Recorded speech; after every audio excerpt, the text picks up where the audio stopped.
Hi, I am James Kotecki. You are here with me in the C-Space studio at CES 2020, and here with us, Nicolle Pangis, back again. CEO this time. This time you're the CEO of Ampersand. I know it's the same company. Last time I right. talked to you, it was a different company. Correct. So first question, of course, why the rebrand and how is that going? Yeah, so when I met you last year, I was the newly appointed CEO of NCC Media, which we changed the name. NCC stood for National Cable Communications.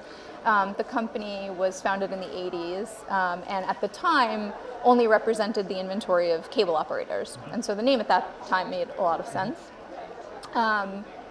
Over the years, however, we have come to represent the major satellite companies, like Dish and Direct, the telco companies, AT&T, and so the name didn't hold true anymore. We sell on OTT providers, we sell across a lot of media. Basically any TV media is what we sell against. So you're helping all these entities sell their advertising Correct, inventory. and so that was the DNA of the company. And so when I got there, the name just didn't feel right. And it really wasn't right for a long time, frankly. So we took the steps over the years since I saw you last to rebrand the company at Advertising Week New York this past September. So rebranding is a huge endeavor for any company, right? There's a lot of moving pieces to that. Yes. What was the biggest surprise to you that came out of the rebranding process? So I would say that there's two big insights that came out of it that honestly I wasn't expecting. One is that it's amazing how much a name can change the personality of an organization. I mean, just the new logo and the new name, I think, just created an energy in our organization and with our clients that I felt, but I was so in the middle of it. Of course, I felt it was like birthing a child. No offense to my children. So that was surprising how quickly that happens. Within hours, people were, practically cartwheeling down the hallway with excitement about the logo and the name and the colors and everything.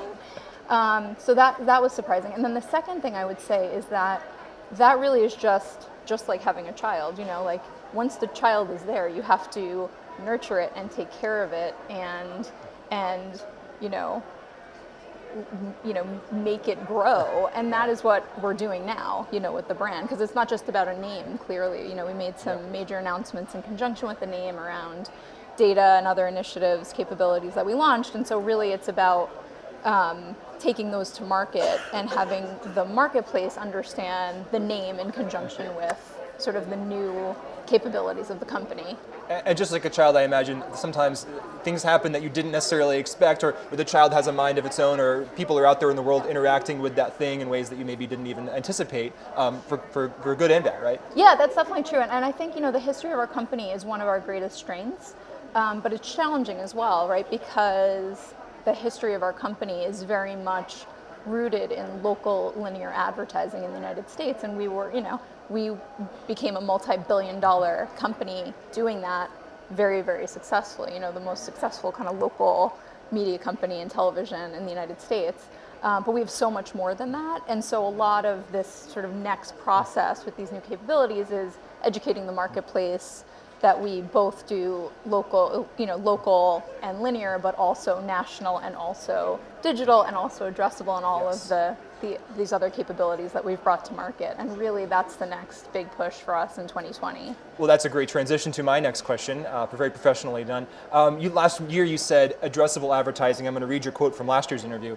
You said, addressable advertising is at the bottom of the first inning, and it's a game that's going to go into extra innings. Yeah. So addressable advertising, of course, for everybody is just the ability to target ads for the people that are watching it using data. Correct. And so if we were at the first inning last year, how's the game going this year? And maybe more importantly, who's winning?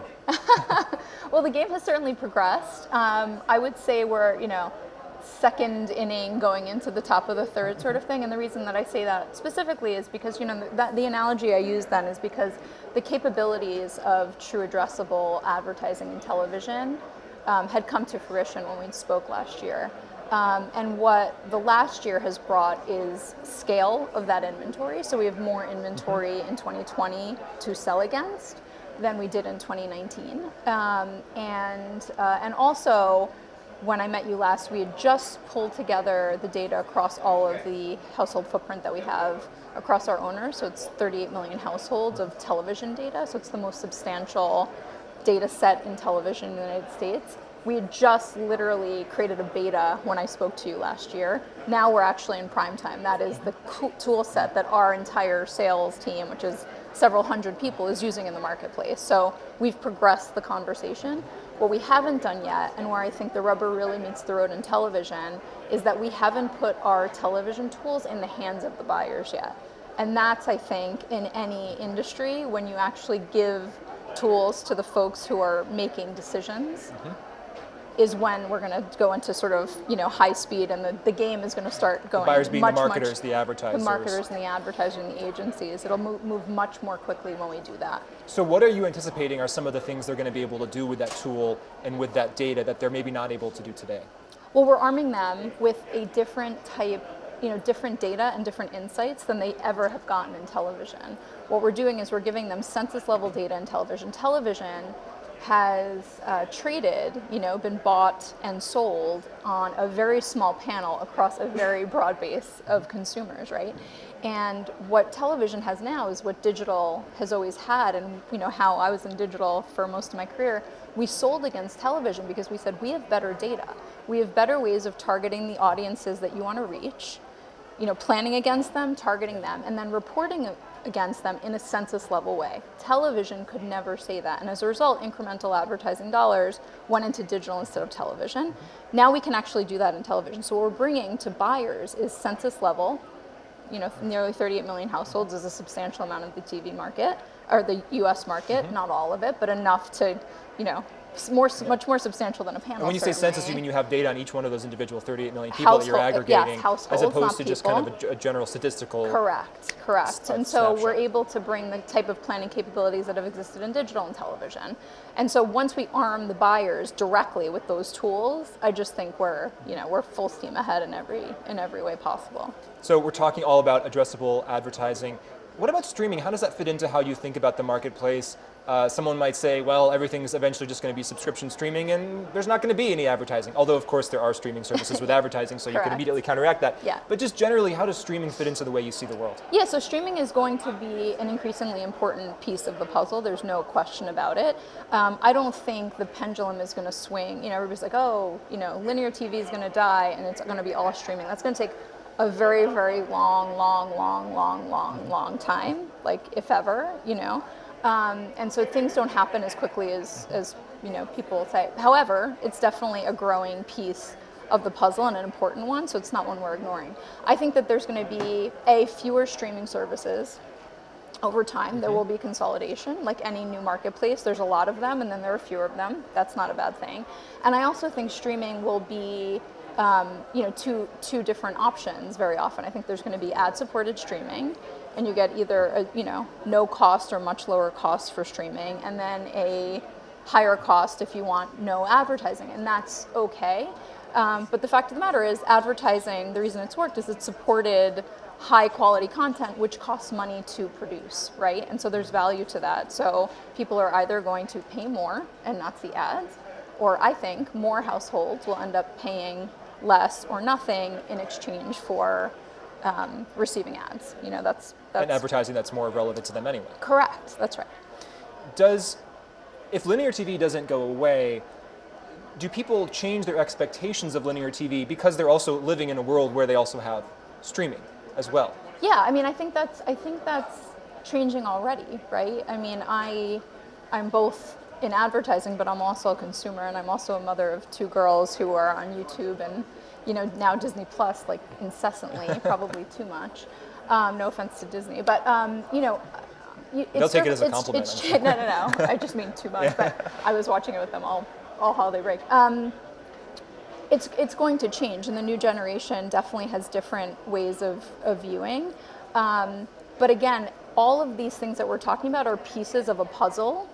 And so the reason that we work across all different inventory sources is, in our opinion, when you're talking about working with a brand, we want to express those dollars as consistently as possible across all of the inventory and create as much as possible, it can't be perfect, a consistent user experiences across linear television, OTT, addressable television, frequency cap as much as we can across all of those things. Again, it's difficult because there are walled gardens in television and all that sort of stuff, but we can definitely be very thoughtful about how we engage with consumers, even through different, traditional versus OTT type of environments. No question about it. Do you have frequency data just as a rule of thumb? How many times do I see an ad before I get sick of it and it stops being effective? We do. We do a lot of that actually, and a lot of what we do, and sort of I call it our magic pixie dust, is because we have so much scale, right? We serve across 120 cable networks, 85 million households in the United States.